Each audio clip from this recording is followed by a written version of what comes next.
Right on. Well, my name is Dan Fowlie, and I am profoundly blessed to be here at the Turquoise Circuit Finals. One could argue this is the biggest rodeo in Arizona by terms of the qualifications of where these cowboys and cowgirls will advance to, and an opportunity. Our game of rodeo, you get into the bigger rodeos, the more you win, the higher you climb. And this weekend's rodeo, our United States of America is split up into 12 different circuits.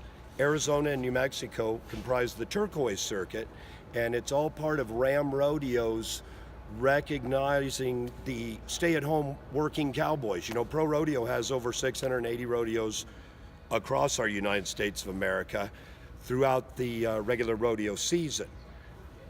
Not all of the cowboys can get their Ram pickups up and down the road to make all of those. So at the start of every rodeo season, what we do is the cowboys choose what rodeo circuit they want to claim as their home circuit.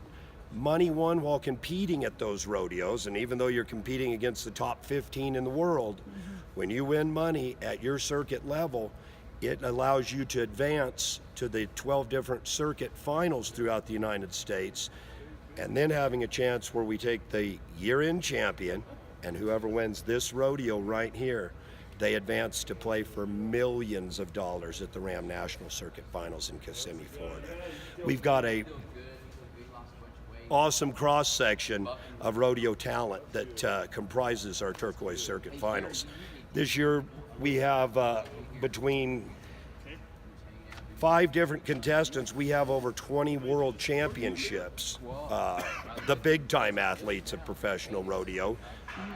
We have them here in our circuit finals, and then we've got a host of cowboys and cowgirls that are just like you and I. They rodeo on the weekend, but for whatever reason, they either run a family ranch or need to stay closer to home. It allows them to compete for a national championship as well. And you're the announcer this year. Yes, ma'am. So you're very excited about that. I'm tremendously excited. I'm an Arizona native, and I've been blessed to be selected to work our Turquoise Circuit Finals previously, and those rodeos have been in New Mexico. And although that was a huge honor for me, it really means a ton to me to get to work this first Turquoise Circuit Finals held at Prescott Valley. What's your favorite event? My favorite event? I love watching the bareback riding. You talk about unbridled, life-risking thrills and spills.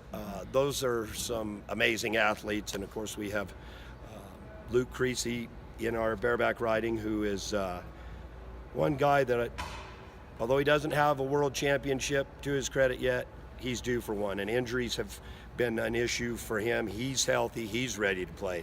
We have Kyle Charlie, who's a Native American cowboy from our Navajo Nation to the north that has qualified numerous times to the Super Bowl of All Indian Rodeo, the Indian National Finals in Las Vegas. So there, and those are just 2 of the field that is represented in our bareback riding here this weekend. 3 separate go-arounds. They'll compete Thursday night. It'll be the same top 12 from the year-long point race that will compete Thursday night at 7 o'clock, Friday night at 7, and then our championship round. And we encourage your viewers, if they have Saturday night open and they're intending to be part of our Turquoise Circuit Finals final night, the night we pay it all off, buy those tickets early, because they are selling out for all of our performances. It's just a great atmosphere. It's so awesome to be in this arena, in this venue, and of course your rodeo fans that follow pro rodeo and know about the Super Bowl rodeo, the Wrangler National Finals. We were talking yesterday about how this arena is about the same size, and so it's going to be a neat show down here, and it's a party atmosphere, live music, and if you're a seasoned veteran rodeo fan, you're going to love it. If you're somebody looking to just come out and have a great time, this is the place this weekend.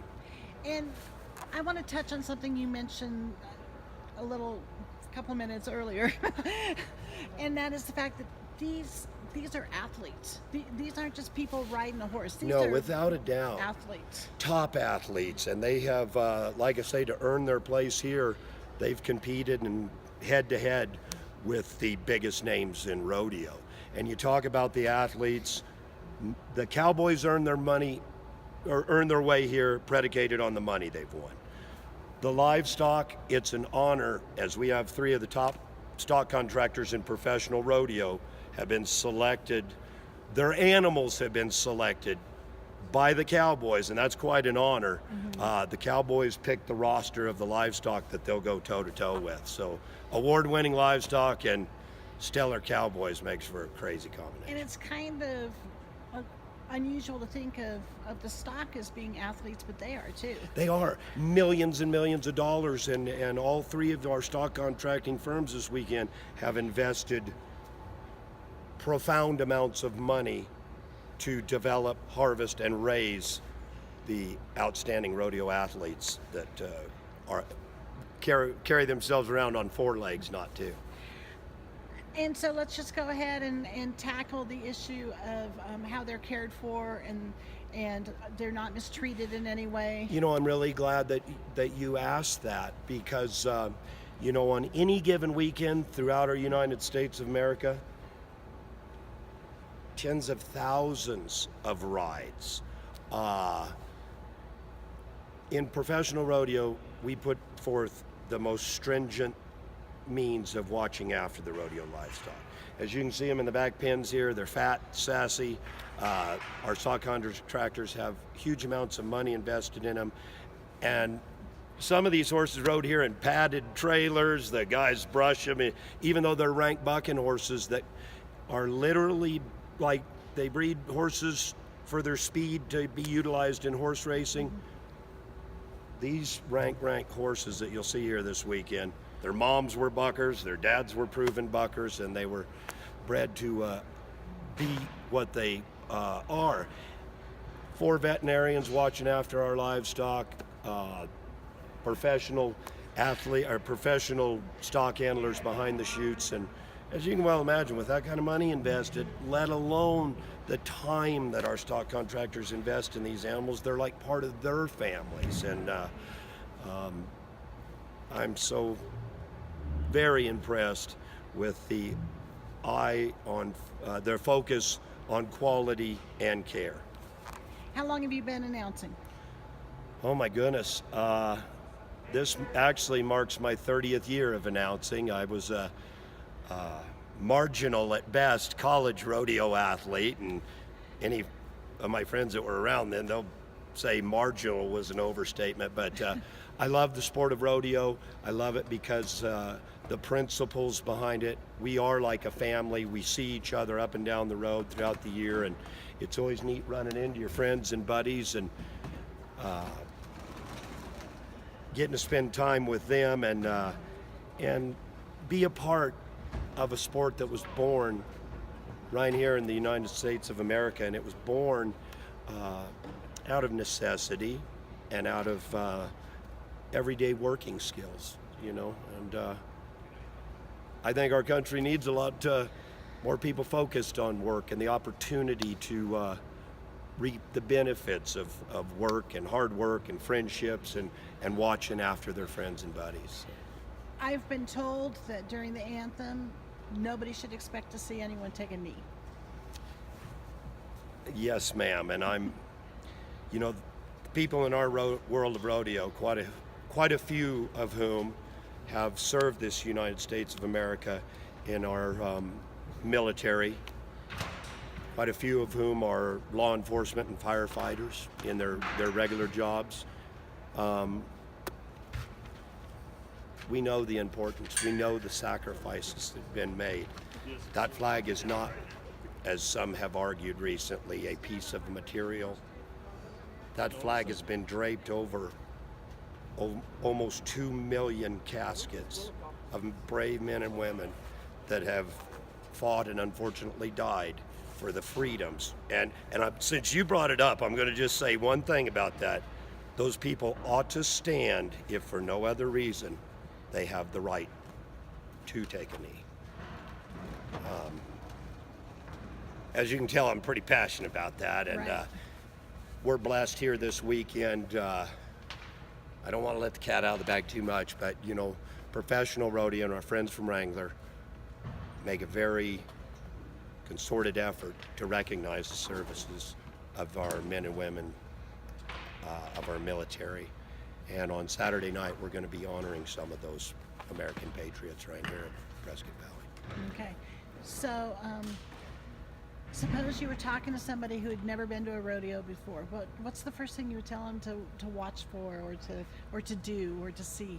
You know, the neatest thing about rodeo is how accessible our cowboys are. And of course, in this venue, it's going to be a real up close and personal deal. You'll be able to see these guys, and you know, so many athletes in this day and age are kind of legends in their own mind and too big or too busy to talk to folks. And I think you'll be profoundly impressed by the sincerity, the work effort, and the toughness, not only physically but mentally, of our rodeo cowboys, especially in the events that take place out of those 6 Preford bucking shoots that we watch, and definitely a testimonial to mind over matter. You know, I have friends that are engineers, and they've watched repeated video reels of livestock, and you know, it's the most unfair matchup in professional athletic endeavors, in that the opponent outweighs the cowboy by 10 times his own body weight and is literally trying to kill him, or at best get him bucked off. Imagine the physical toughness, and of course, this late in the season, a lot of these guys are coming in sore, they're beat up. Big thank you to our friends from Justin Sports Medicine that watch after our cowboys and give out millions of dollars free medical care to guys that couldn't otherwise get it. You know, they're traveling up and down the road, and the doctors from the Justin Sports Medicine team will meet them. I'm taped up, ready to play as best their ability. But with nearly $20,000 added in each event, plus the opportunity to go on and compete not only for a national championship and the bragging rights, but $1 million worth of payout, you'll be very impressed by the amount of heart, try, and caring spirit that all these guys have. And the mental toughness too. It takes, you know, it's going to be a place for our guests to relax and enjoy fast-paced action of rodeo. It's going to serve as a confine to really put a pressure tank on these guys that are either coming in on the bottom end of the top 12. They're going to need to really have a weekend. Of course, the money on the table could allow them to advance. And those contestants that have come in on the top end of things, they're going to need to guard their position, or their throne's going to get thrown over. Okay, anything you want to add? I'm just thankful to be here in Prescott Valley. Big, huge thank you, if you don't mind, to our friends from Ram Rodeo that make it possible for the, you know, I've rodeoed for 30 years. I've been blessed with an over-the-top family, and I've worked an animal health job for the 30 years, so this is truly fulfilling to me. The circuit program is what I'm all about. I've gotten to rodeo around a lot of these kids' grandparents, their parents, and now I'm seeing the third and in some instances fourth generation of these cowboys and cowgirls compete. So it's a huge honor for me, and a huge thank you to Wrangler, our friends from Ram Rodeo, the York family, and Justin, and I could go on and on, but thank you very much, and we hope to see you guys here at the Prescott Event Center.